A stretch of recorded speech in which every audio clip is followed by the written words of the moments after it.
이번에 무예산업 인문학 특강에 초대된 박정진입니다.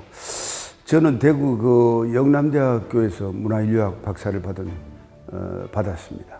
특히 우리나라 무예와 춤, 특히 예술에 대해서 많은 연구를 해왔습니다. 특히 최근 한 10년간 특히 무술에 대해서 연구를 많이 해왔습니다. 그래서 이번에 무예가 어떻게 하면 산업적으로 좀 발전할 수 있을까, 그런 생각을 하면서 이번에 발표를 하게 되었습니다. 저는 아무래도 인류학자입니다. 인류학인데, 인문학이라 하더라도 인류학적 인문학이라 할 수 있죠. 인류학적이라는 게 뭐냐면 세계 문화를 비교 문화인류학적, 문화를 비교하는 측면에서 이제 하는 인문학입니다. 그런 측면에서 오히려 인류학적 인문학, 이렇게 말할 수 있습니다. 그걸 줄여가지고 무예인류학이라고 하겠습니다. 그런 초점에서 얘기를 하겠습니다. 무예인문학이 뭐냐고 생각할 때 좀 생소하게 들릴 수도 있습니다. 이건 쉽게 말하면 무예의 기술과 그 기술에 숨어있는 의미를 문학과 역사와 철학의 맥락에서 해석하고 체계화하는 것을 의미합니다. 그래서 무예인류학적 인문학은 세계 무예 문화를 비교한다든지, 또는 비교 문화론을 통해서 무예 기술의 같은 점과 다른 점, 또 아니면 또 공통의 뿌리를 찾는 인문학이라고 할 수 있겠습니다.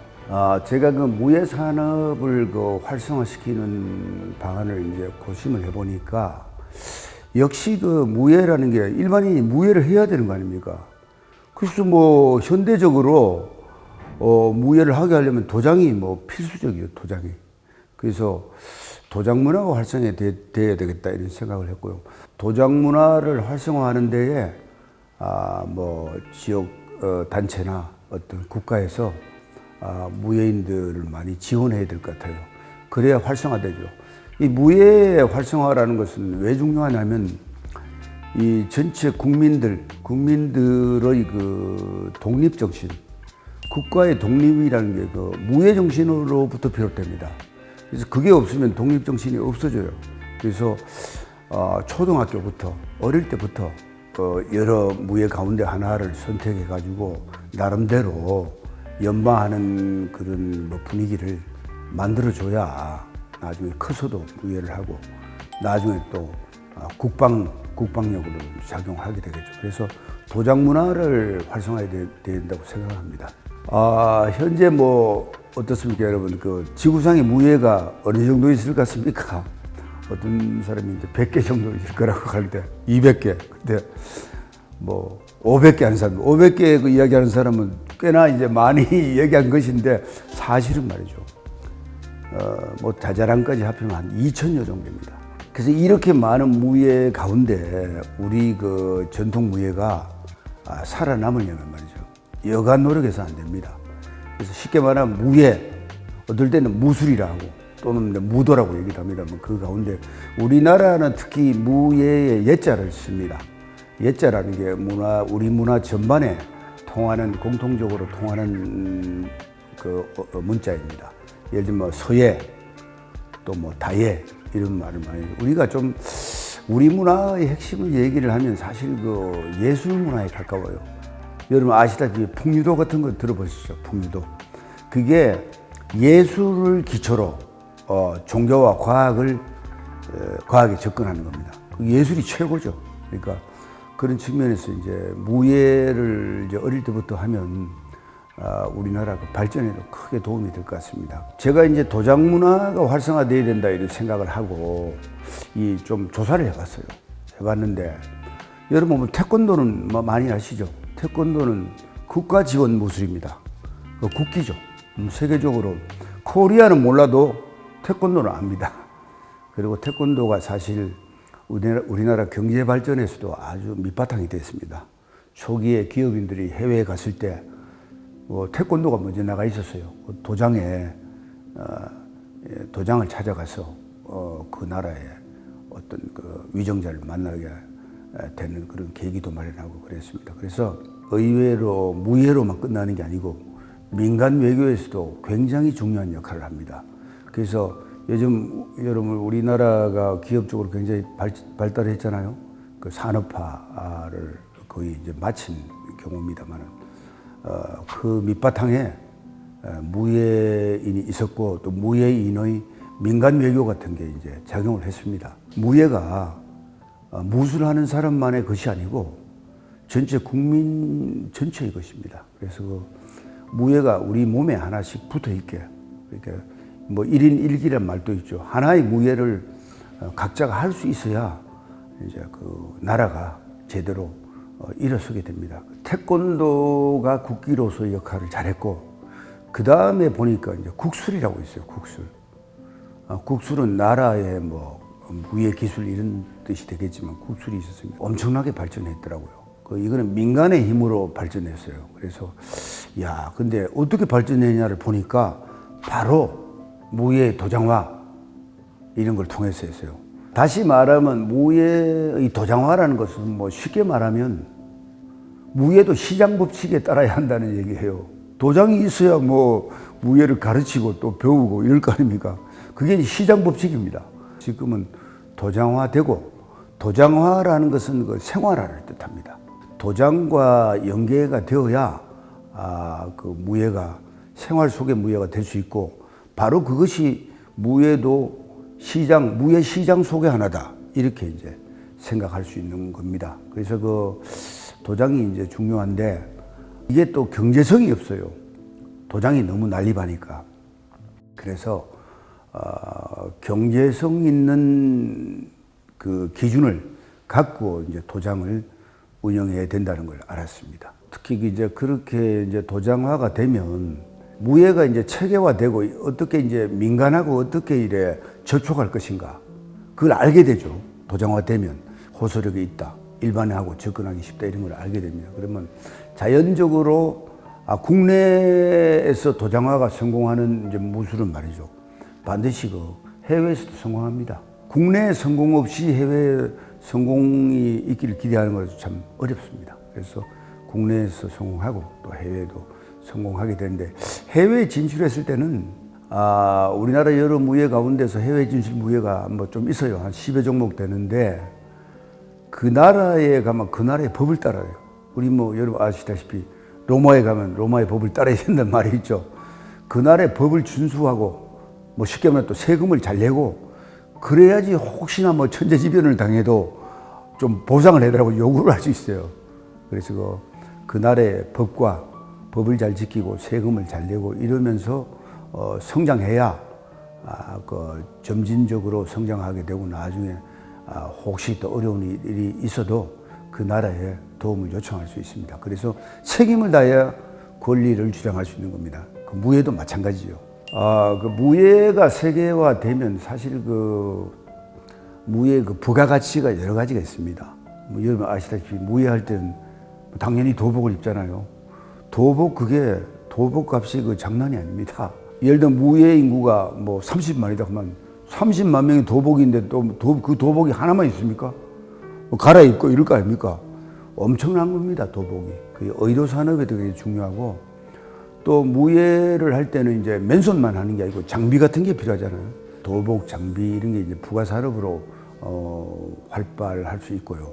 그 다음에 예를 들면 뭐 상패라든가 무슨 메달이라든가 무슨 액세서리라든가 이런 그 행사, 무예 행사를 하면서 이제 부대적으로 따라다니는 게 많은데 그것도 수입이 솔솔합니다. 그래서 그걸 결국 무예를 잘 만들면 결국 저절로 산업이 된다는 걸 알 수 있습니다. 각 나라마다 자기 무예가 있어야 돼요. 지금까지 그 세계 역사적으로 봤을 때 무예가 없는 나라가 선진국이 된 나라가 없어요.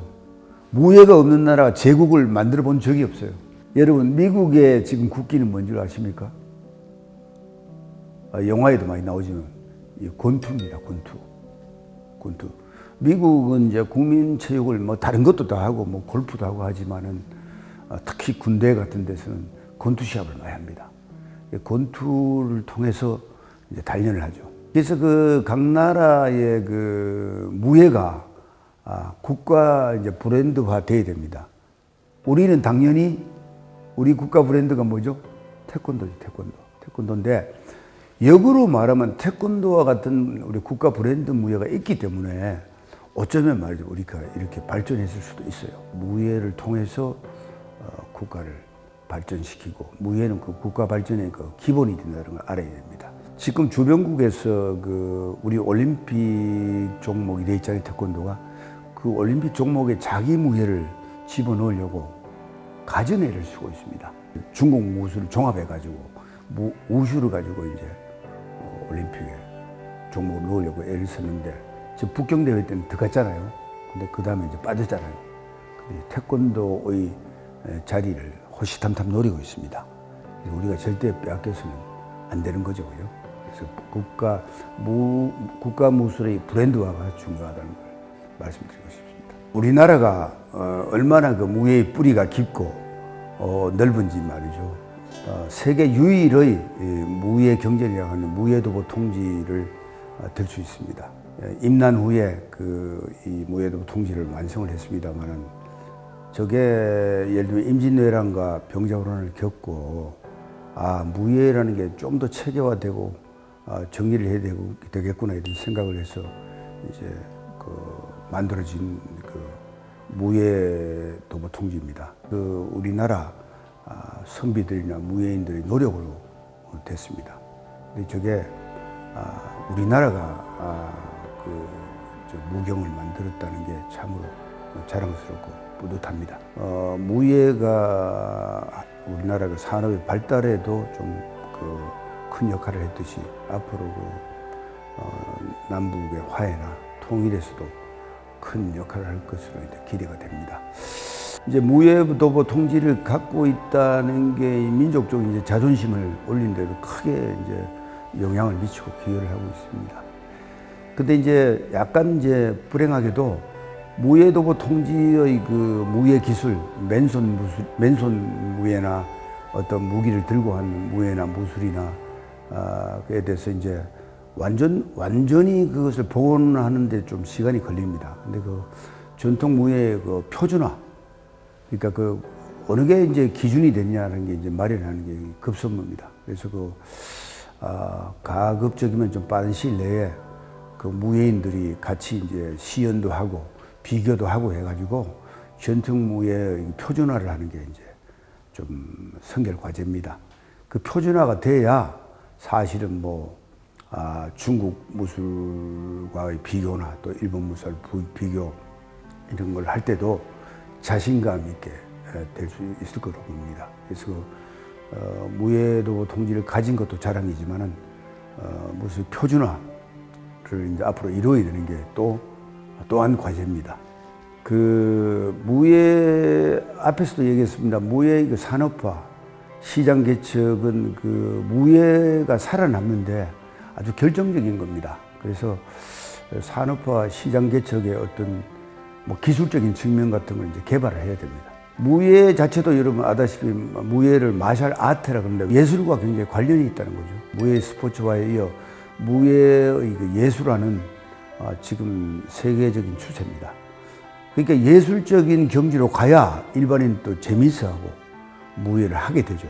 무예 예술화가 이제 앞으로 이제 과제인데 그 예술화에는 역시 우리나라의 사람들의 전통적 몸짓, 예절, 의례 이런 것이 자연스럽게 녹아 있거든요. 예술화를 그냥 예술적으로 한다고 해서 막 되는 건 아니고 우리의 생활 문화하고 밀접하게 연관되어서 이제 예술화를 도출해야 되는 거죠. 그래서 산업화 예술화가 동시에 이루어져야 된다고 봅니다. 한국 무예의 정체성이 뭐냐? 핵심이 뭐냐? 또는 골수가 뭐냐? 이렇게 얘기를 하면 말을 할 수 있어야 됩니다. 중국 사람도 무예하고 일본 사람도 무예하고 무예를 다 하잖아요. 그러면 한국 무예 너의 정체성은 뭐냐? 이렇게 물어볼 겁니다. 그럴 때 우리가 답을 할 수 있어야 됩니다. 그랬을 때 이게 우리 무예라고 주장하고 또 자긍심도 가질 수 있습니다. 무예 시장이 이제 산업화되고 활발화돼야 되는 거는 이제 우리 과제입니다. 그런데 우리 무예 시장에는 현재 일제 강점기의 잔재들이 많이 있습니다. 그것은 좀 불가피하다고 볼 수 있었죠. 일제가 이제 우리나라에 이제 침략이 들어오면서 한국 사람을 일본 사람화 해야 된다는 이제 목표를 가지고 있었어요. 그래서 자연스럽게 일본 무술을 우리한테 접목을 시켰어요. 그래서 우리가 알고 있는 일본 검도나 뭐 당수도나 또는 뭐 공수도나 합기도 이런 것들이 이제 사실 일본이 근대에 이르기까지 상당히 세련되게 개발한 무술입니다. 근데 그 원료는 사실은 그 한반도에서 다 흘러간 거예요. 그래서 잘 보면 그 속에서도 우리의 그 고대의 문화의 그 원료를 찾을 수 있습니다. 그러나 현재 우리가 하고 있는 무예는 거의 일본이 근대화한 무예들입니다. 그래서 우리의 전통 무예의 그 핵심 이런 걸 뭐 찾아야 됩니다. 그래야 무예의 정체성을 가져야지만 이제 그 지구촌 사회에서 우리 무예가 어떤 것이라는 걸 알고 있고 또 무예인들이 자부심을 가질 수 있죠. 무예인의 정체성을 찾는 것을 이제 그것이 이제 큰 과제입니다. 무예인들이 이제 함께 노력해가지고 우리 무예의 그 원형이 어떤 것인가를 찾고 또 나아가서는 동아시아 무예의 원류가 어딘가를 또 밝히고 그런 작업이 뒤따라야 됩니다. 근데 다행스럽게 앞에서도 얘기했지만 그 무예도보 통지라는 참 무경이 우리나라의 책으로 있기 때문에 그것과 연결하면 여러 가지 무예 시장에서 유리한 고지를 전쟁할 수 있는 기회가 있을 것으로 봅니다. 우리 그 전통 무예가 어떤 것인가, 원형이 어떤 것인가를 이제 찾아내는 게 현재 급선무입니다. 왜냐하면 그 정체성이 없으면 자신이 없어지거든요. 그래서 무예의 정체성을 찾기 위해서 얼마 전에 이제 무예진흥법이 제정되었습니다. 근데 이제 진흥법이 제정되었는데 그 진흥법이 어떻게 운영될 것인가를 두고 약간 이제 혼선을 빚고 있습니다. 과연 전통 무예가 뭐가 전통 무예냐 이런 것부터 시작해서 그러나 그 속에서 일단 그 무예도 통지를 중심으로 우리 전통 무예를 찾고 전통 무예, 외래 무예, 창시 무예를 구분을 잘 해가지고 전통 무예 진흥법이 이제 잘 실속 있게 운영되도록 해야 됩니다. 특히 전통 무예인들에게 이제 국가적 차원에서 굉장히 어렵기 때문에 도장 운영을 위해서 재정적 지원 같은 것도 해줄 필요가 있습니다. 그게 뭐 진흥법 아니겠습니까? 그죠? 그래서 그런 배려를 확실히 해줘야 될 걸 봅니다. 또 국가적으로 정말로 법만 제정해 놓고 있을 게 아니라 법의 운영을 잘하고 실질적으로 무예인의 손에 도움이 될 수 있게끔 하는 게 급선무입니다. 또 이와 아울러 이제 우리 무술의 그 체계화, 과학화를 또 해야 돼요. 체계화, 과학화 안 하면 세계 시장에 살아남을 수 없어요. 동시적으로 경제적 지원과 체계화, 과학화에도 국가적 지원이 필요합니다. 전폭적으로 좀 화끈하게 지원할 필요가 있습니다. 무예가 서야 나라의 주체성이 확립되거든요. 위정자들이 잘 생각을 하셔가지고 전폭적인 지원을 하는 계기를 마련해 줬으면 합니다. 세계에 하나뿐인 무경, 무예도보 통지를 바탕으로 해가지고 세계 이제 무예인의 축제, 예를 들면 쉽게 말하면 무예 올림픽입니다. 올림픽 같은 걸 우리가 중심이 돼가 한번 열어보면 좋지 않겠냐 이렇게 생각을 했어요. 우리 여러분 아시다시피 올림픽은 그리스에서 이제 시작했는데 근대 올림픽을 이제 쿠베르탱이 이제 다시 이제 시작해서 근대 올림픽을 하고 있습니다. 우리나라도 뭐 88년도에 올림픽을 개최했지 않습니까? 그러한 스포츠의 축제를 무예에서도 할 수 있다고 봅니다. 무예 올림픽이라는 말이 제일 편한데 올림픽이라는 말을 못 쓰더라고요. 각 나라의 지방에서는 뭐 자기들끼리 쓸 수 있는데 세계적으로 나가면 올림픽이라는 건 우리 스포츠 올림픽, 그죠? 에서 이미 차지하고 있더라고요. 그래서 올림픽 단어를 못 쓴대요. 제1회 때도 무예 마스터십 대회라고 했습니다. 이름은 그렇다 하더라도 그게 무예 올림픽이죠. 근데 무예 올림픽 시장이 앞으로 굉장히 저는 넓어질 거라고 보고 있어요. 특히 무예 올림픽은 동아시아의 문화적 특징과 관련이 있습니다. 이상하게도 동아시아, 뭐 중국, 한국, 일본에는 무예가 활발해요. 그래서 올림픽 종목이 안 된 무예를 중심으로 해서 그 무예 올림픽을 마련하고 이렇게 이제 무예 올림픽으로서의 무예 마스터십 대회를 계속 끈질기게 개최해 나가다 보면 우리가 그 무예 올림픽의 재창자, 그죠? 될 거로 보고 있습니다. 무예 마스터십 대회를 성공적으로 발전시키기 위해서 협력해야 됩니다. 이 큰 대회를 하다 보면 그 생각지도 못한 이제 일도 일어나고 불합리한 점도 있을 수 있습니다. 이걸 점진적으로 해마다 자꾸 개선해 나가면 나중에 좋게 되는데 지금 마음에 안 든다고 해서 서로 분열하기보다는 무예인이 하나가 되면 빌어주면서 나중에 우리가 무예 올림픽, 무예 마스터십 대회를 만들었다, 확보해야 되지 않겠습니까? 그게 어마어마한 그 국가자산입니다. 문화자산 중에는 아마 어쩌면 우리나라 문화자산 중에 최고가 될 수도 있어요.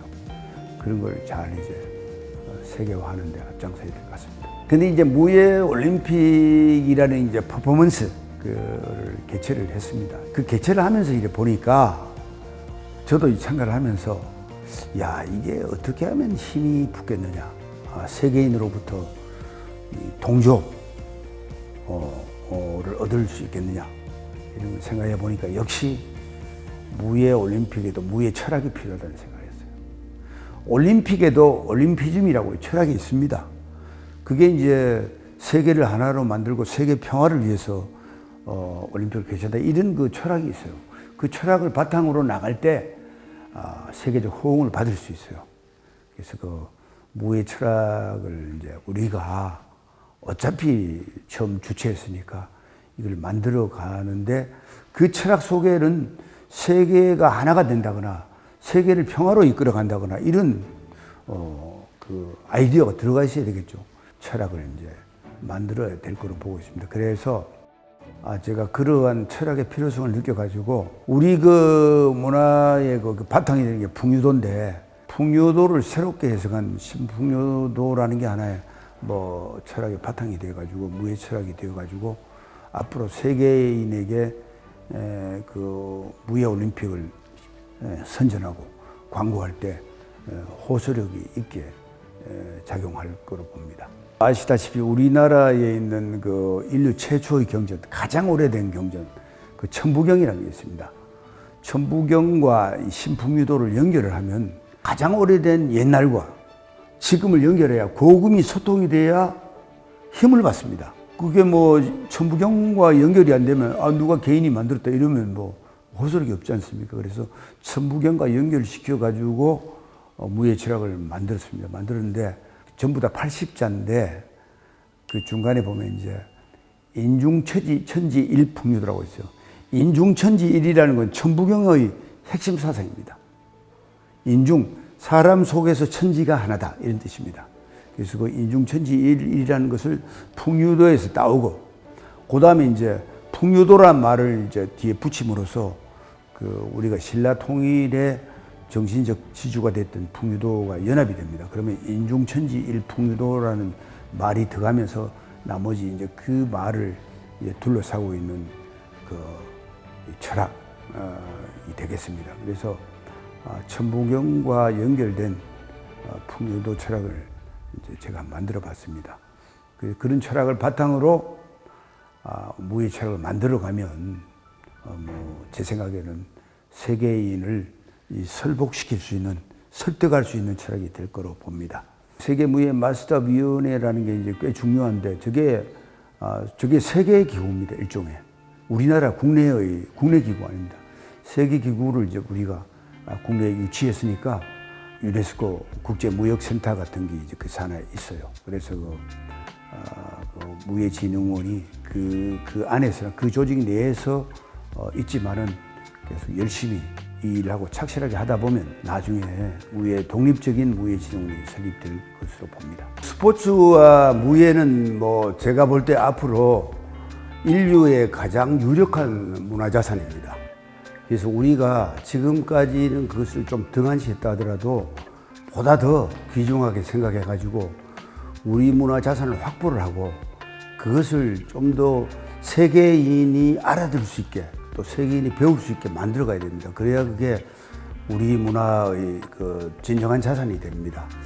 그래서 그러한 이제 활동, 그런 걸 위해서는 또 이제 산학, 무예의 이제 연구자와 실제 무예를 하는 이제 산학 협동이 잘 이루어져야 됩니다. 그래서 서로 간에 이제 상부상조해야죠. 밀어주고 당겨주고 이렇게 해야 됩니다. 그래서 그 무예 자산에 대한 그 소중함을 서로 이제 자각하면서 아까 얘기했습니다만 무예 철학, 또 각 무예마다 자기 철학이 있죠. 그걸 좀 더 재정비하는 것을 통해 가지고 무예 한국을 만들어 가야 됩니다. 그래서 아까 그 천부경에서부터 풍류도에 이르는 그 무예 철학으로서 뭐 신풍류도를 제가 하나의 그 모델로 제시를 했습니다. 아마 각 무예인들이 각자 또 자기가 처한 곳에서 자기 철학을 만들어야 되겠죠. 무예라는 게 뭐 그 아까 산업화, 예술화 이런 쪽으로 제가 얘기를 많이 했습니다만은 사실 무예를 잘하다 보면 이게 결국은 민간 외교가 됩니다. 민간 외교. 모두에서 제가 얘기 안 했습니까? 태권도인들이 우리나라 기업인들이 그 해외 진출하는데 교두보 역할을 했다는 얘기를 했지 않습니까? 그와 마찬가지로 무예가 발달하면 그 자체가 외교가 됩니다. 외교. 예컨대 우리가 뭐 올림픽을 주최하고 대한민국이 얼마나 알려졌습니까? 올림픽 이전과 이후가 확 달라졌거든요. 올림픽 이후에 저는 뭐 우리나라가 완전히 이제 선진국으로 향하는 그 도상의 궤도에 올랐다고 봅니다. 무예가 문화의 활성화에 이제 크게 기여한다는 걸 이제 말씀드리고 싶습니다. 여러분, 우리가 얼마나 그 스포츠와 무예에서 대단한 나라인 줄 아십니까? 여러분, 세계적으로 말이죠. 뭐 하계 올림픽, 우리 그 1988년에 하계 올림픽 했잖아요. 88 올림픽, 그죠? 동계 올림픽, 또 여러 이제 무예 월드컵 대회라고 있어요. 무예 종목마다 월드컵 대회. 그것도 뭐 2002년에부터 이제 많이 하기 시작했어요. 예를 들면 뭐 그다음에 아시안 게임이 1986년에 했죠. 세계 육상 선수권 대회 대구에서 했죠. 그게 2009년에 했죠. 세계 수영 선수권 대회 2019년에. 말하자면 세계 스포츠 그 메이저 대회를 우리가 거의 다 했어요. 다 했어요. 근데 이런 나라가 몇 개 나라 되는 것 같습니까? 세 손가락 안에 있어요. 다 한 나라가 없습니다. 우리가 이제 그 가운데 하나로 들어가 있어요. 그러니까 그 말하자면 스포츠가 사실 대국이에요. 나라의 크기와 인구수에 비해서 얼마나 대단합니까? 어떻게 보면 기술적인 측면에 봤을 때, 또 나라의 규모로 봤을 때는 최고의 무예 강국이라 할 수도 있고 스포츠 강국이라 할 수 있는 겁니다. 그래서 스포츠에 이어 이제 무예도 우리가 강국으로 이제 부상해야 될 것 같습니다. 제1회 청주 세계 마스터십 대회가 2016년에 있었고, 지난 2019년에 제2회 충주 세계 무예 마스터십 대회가 있었습니다. 1회 때 이제 제가 기도 강연을 했고, 2회 때 반기문 유엔 사무총장이 기도 강의를 했습니다. 그래서 제 생각에는 이제 3회부터는 원래 3세판 하지 않습니까?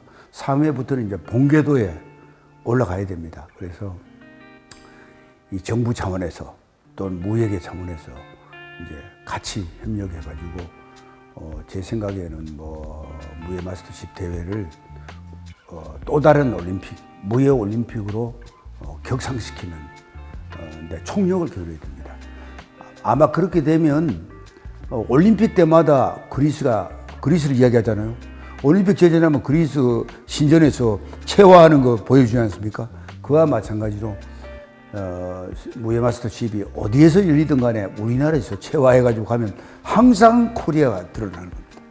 뭐 그러한 외교, 스포츠 외교도 이제 달성해야 될 것 같습니다. 그래서 그래서 무예가 이제 우리나라 문화의 큰 자산이라는 걸 다시 한번 상기하게 됩니다.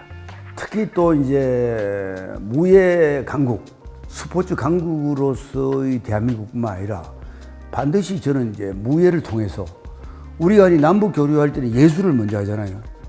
이데올로기 경쟁을 하면 서로 이제 갈등이 심해져요. 그러면 화해가 잘 안 돼. 그래서 예술가를 이제 교류하잖아요. 그래서 뭐 우리나라 뭐 예술 공연하는 팀들이 많이 왕래했잖아요. 남북 교류를 했는데 무예도 그러한 것으로서 아주 대표적이라고 봐요.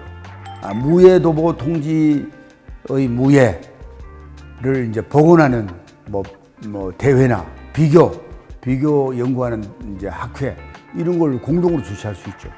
그러면 그건 이데올로기가 아무 상관없이 우리의 공동 문화유산을 갖고 모일 수 있는 겁니다. 그래서 제 생각에는 남북 통일의 물꼬도 무예인들이 열 수 있지 않을까 이렇게 생각합니다. 그래서 그런 이제 일이 앞으로 있을 것으로 보고 무예도보 통지의 무예를 제대로 복원할 수 있는 복원율을 높이는 데 우리가 이제 무예인들이 주력을 해야 됩니다. 남북이 만났을 때 누가 더 본래의 무예에 가깝게 복원했냐 이런 그 비교가 되지 않습니까? 우리가 앞장서야 되죠. 그러한 노력을 지금부터 해야 됩니다. 최근에 제가 그 무예인과 무예 연구자들과 교류를 해보니까 임성묵 봉국금의 총회나 김영만 박사, 그 택견 연구가입니다. 이분들에 따르면 도보 통지의 권법이나 우리 택견 알죠? 우리 문화재에 대한 택견, 당수도 이런 것들이 서로 다른 것처럼 이렇게 이야기가 되어 왔어요. 그런데 다행히 최근에 그 오키나와에서 전해오는 무비지나 또는 여러 가지 무예 관련 문서들을 통해서 볼 때 이게 뿌리가 한 뿌리라는 게 이제 드러나고 있어요. 이 동아시아 무예도 그 가장 뿌리 역할을 하는 나라다, 중심 국가다라는 게 이제 증명이 되고 있습니다. 앞으로 그 무예 연구와 무예 활동에 아주 그 밝은 빛이 비치고 있다고 생각합니다. 전반적으로 무예 상황이 한국에 유리하게 전개되고 있다고 생각합니다. 오키나와 전 무비지의 그 책을 보면 그 무예를 하는 사람들이 상투를 틀고 있어요. 머리에 상투는 상투를 쓰고 있고 모습도 한국인이에요, 전부. 그게 한국이 그 동아시아 무예의 뿌리라는 걸 단적으로 보여주고 있습니다. 그래서 그 무예 동작들을 전부 보니까 그 상투를 틀고 있는데 왜 그걸 그대로 책에 전제했냐면 앞에 표지만 갈아가지고 오키나와 전 무비지 이렇게 얘기를 했어요. 안에 보면 좀 한국인이야. 그래서 이게 한국이 뿌리라는 걸 알 수 있습니다. 앞으로 이제 무예도보 통지의 유네스코 세계문화유산 등재, 또 오키나와 전 무비지의 발견 등이 우리나라가 동아시아 무예의 종주국으로 발돋움하는데 크게 기여할 거로 보고 있습니다. 또 아울러 세계 무예 마스터십 대회도 여기에 크게 한몫을 하고 있죠. 그래서 동아시아 무예의 중심국으로서의 한국, 세계 무예 올림픽을 주최하는 나라로서의 한국, 이게 동시에 부상되면서 우리가 그 스포츠와 무예의 강국으로 발돋움하리라고 보고 있습니다. 저는 무예 문화에 대해서 크게 낙관하고 있습니다. 국가와 지방자치단체가 좀 더 밀어주면 그 무예 문화가 꽃을 피우리라 생각합니다. 여러분, 그 세계 문화가 과거에는 종교가 문화를 이끌어가기도 하고 과학이 문화를 이끌어가기도 했는데 미래는 무엇이 이끌어가리라 봅니까? 저는 예술이 인류 미래 문화를 이끌어가리라고 봅니다. 그런 점에서 무예인들이 굉장히 반가운 소식이죠. 인간이 신체를 갖고 움직이고 하는 것이 이제 앞으로 각광을 받게 됩니다.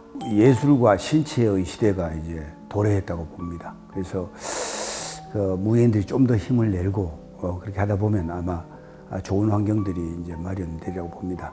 제가 그 무예 인류학자로서 또 제가 박사학위 논문이 구스로 본 올림픽의 의례성에 대한 연구입니다. 인간의 삶이라는 게 어떻게 몸을 움직이는 것과 관련되어 있고 그것이 어떻게 의례로서 드러나는가에 대해서 제가 세계적인 권위자입니다만은 무예가 마침 그런 무예 행위 자체가 사실은 그 속에 의례가 있습니다. 또 무예 속에는 상징이 있어요. 그래서 문화의 상징이나 의례가 무예 속에 그냥 들어가 있습니다. 근데 다행스럽게 무예는 또 드라마가 있어요. 드라마. 사실 인간이 운영하는 모든 제의 리추얼입니다. 리추얼 속에는 가장 핵심이 뭐냐면 드라마입니다. 드라마. 드라마틱한 게 있어야 돼요. 무예는 그걸 갖고 있어요. 그래서 무예를 발전시킨다는 것은 바로 드라마틱한 문화를 드러내는 이제 계기가 됩니다. 무예 발전이 미래에 인류 문화의 예술 시대, 신체 시대에 딱 떨어지는 것이라고 볼 수 있죠. 적응해서 문화의 상징과 의례성과 드라마를 포함하는 무예를 통해서 한국이 더욱더 발전하기를 기대합니다.